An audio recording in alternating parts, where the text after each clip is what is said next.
Chancellor Woodson, North Carolina State Board of Trustees, Dean McGowan, Chair Shatak, parents, family, friends, and associates, and most importantly, the graduation class of fall 2020. Congratulations. My name is Dr. Peter Ely, and I'm a proud NCSU alum, classes of 2002, 2008, and 2011. It is with a great honor and privilege that I address the illustrious and phenomenal Math Pack. Ready to go, Pack? While you all may have never walked the halls of Harrison Hall to the smells of Dr. Stitcher's French vanilla coffee, filling the room and filling the hallways, or maybe you never looked for the colored stairwells that were around the circular building to make sure that you got to your class on time, I am sure that SAS Hall has had its share of memories for you also. Do me a favor, tweet me at DRPETERELEY hashtag MathPack2020 with your favorite NCSU mathematical experience. I look forward to reading and interacting with you on Twitter. As a teacher, it is my job to engage you for the next 10 to 15 minutes to remind you of who you are, and where you're going.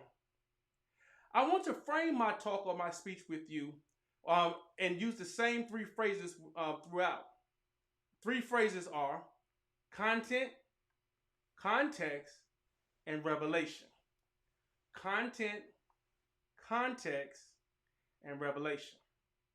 I know the faculty at NCSU has done an incredible job of giving you content.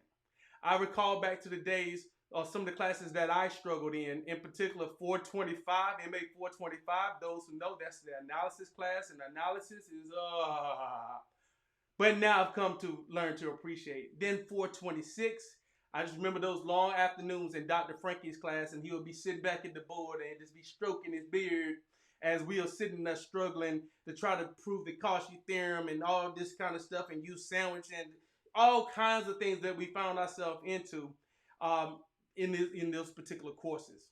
Now those are fond memories, where at first when they seemed like they were torturous days. You know, I'm also reminded sitting in classes like MA 531, Dynamic Control, with Dr. Ralph Smith at that particular point in time. And Ralph would just be up there talking, and he'd be giving us this information, and he'd be looking at his notes, and he'd be coming back, and we'd be talking about this is globally stable and this is unstable. And all these things and these terms at the time didn't mean a whole lot to me. I was just trying to survive. Thanks, Ralph. I made it. Then I think about a little bit more into, those days in content classes like MA 771, Biomath. Yeah, I had Alan Lloyd too. I had the very, very young version of Alan Lloyd when he first came to North Carolina State. And I'm glad to see that he's still here changing lives. And Alan would just give us information. I remember it was an afternoon class for me. At that time, I picked up a job and was listening to Alan talk. And it was just like I was trying to, figure out these fields. And then we were trying to understand the SIR model and trying to model all these different things. Who knew that even then that the things I was learning with him that I'll be able to use now.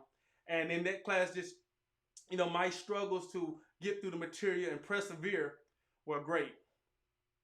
But they never gave up on me, and I'm grateful for that. It tested my mental fortitude. It tested my physical fortitude. It tested my ability to be able to stay in there and persevere, much like many of you. I know the content was hard. Everybody wanted to be a math major until they take a math class. And as Mike Tyson famously said, everybody has a plan until you get punched in the mouth. Yes, math punched a lot of us in the mouth, but you made it. You stood in there. You fought the test of time, and now you made it to graduation day. So now I want to talk a little bit more about context.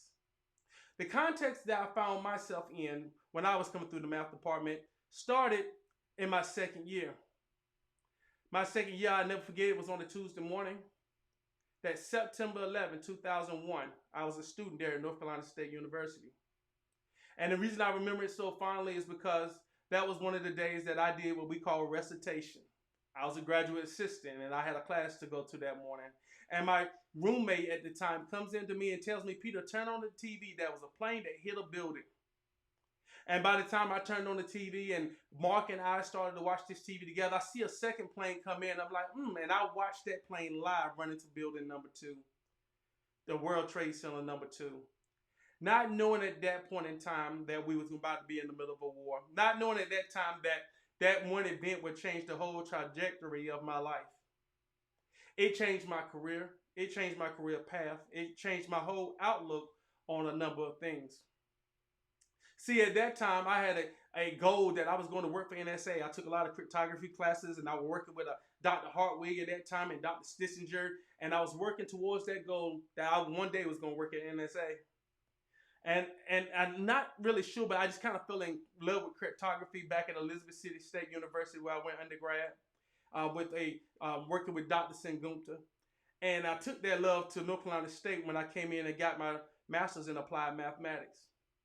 And as I was working through that stuff, and when I was working through those classes, I understood at that time that things for me were probably going to change. When I graduated, I couldn't find the job that I wanted, and I didn't really want to leave the area, so I made a career change. At that point in time, I went home.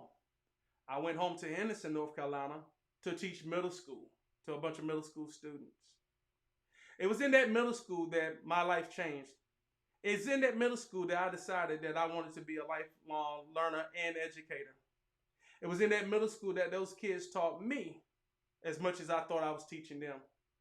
I learned to inspire children. I learned to connect with them. And I learned that every word that I said to them mattered. I understood that everything that I did for them, it mattered. Things that I took for granted, they didn't take for granted. Because some of them were coming from areas and homes that they didn't know some of the things that I was fortunate enough to know. So the context of my whole situation had changed. So now I was working through this, and as I was going for it, now I'm changing from being just a mathematician to now I want to be an educator. And I tell you right now, education has taken me around the world, and it's brought me before you here today. And even as I was celebrated this year by winning the 2020 Teacher of the Year for the state of North Carolina for Fayetteville State University. I'm grateful, and I wouldn't be here if it wasn't for those fine faculty members there at North Carolina State that has also helped you. Now, the revelation of all of this, we said content, context. The revelation is that through this, I decided that I wanted to work with young people. And that working with young people mattered just as much as me sitting in MATLAB or learning Fortran. That working with these young people and changing their lives and showing them parts of my life and how I can help them to make their lives better and inspire them to be better was just as important as me doing all these other things, trying to stabilize systems and stuff. Yes, I liked it, but I loved the people more. I loved working with those children more. And therefore, I made a career turn. Now, that may not be your path because we need you to work in the spaces that you work. But some of you are going to be math teachers. Some of you are going to decide to be college professors like myself, and we welcome you to our ranks. Then others are going to go on and you're going to create things. And you're going to change the world with that mathematics education that you got at North Carolina State University. So now I ask, let's look at your content. Let's look at your context. Let's look at the revelation that awaits you. The truth of the matter is that you are uniquely prepared. I know that the staff there at North Carolina State, the faculty there at North Carolina State have prepared you for such a time as this.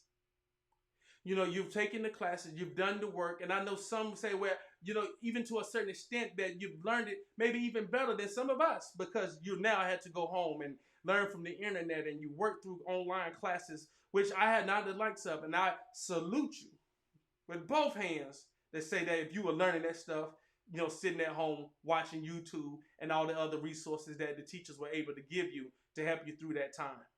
I don't know if I would have been able to do it, but you did it. And we're grateful that you did it.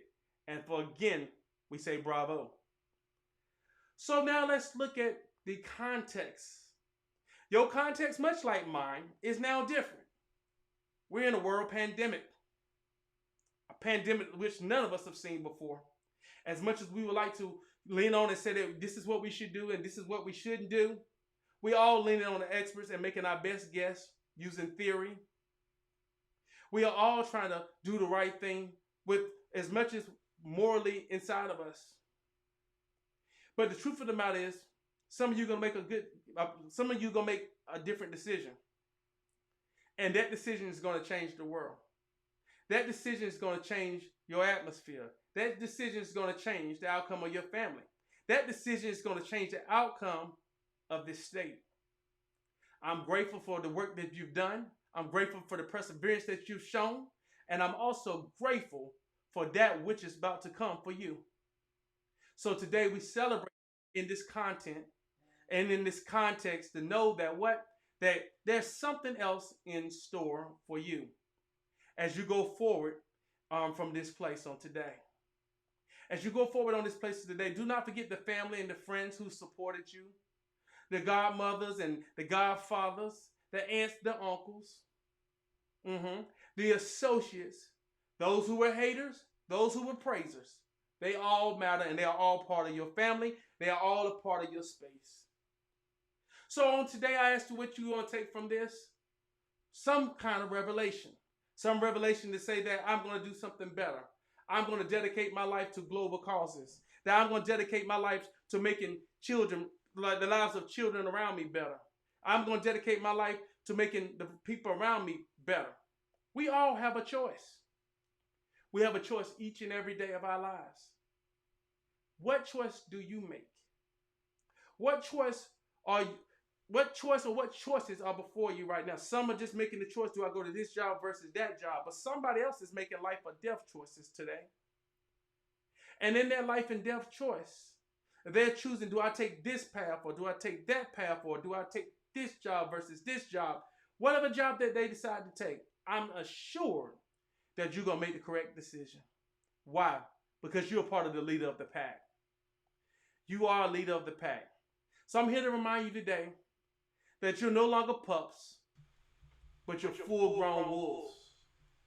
And wolves, we don't follow. We lead the pack.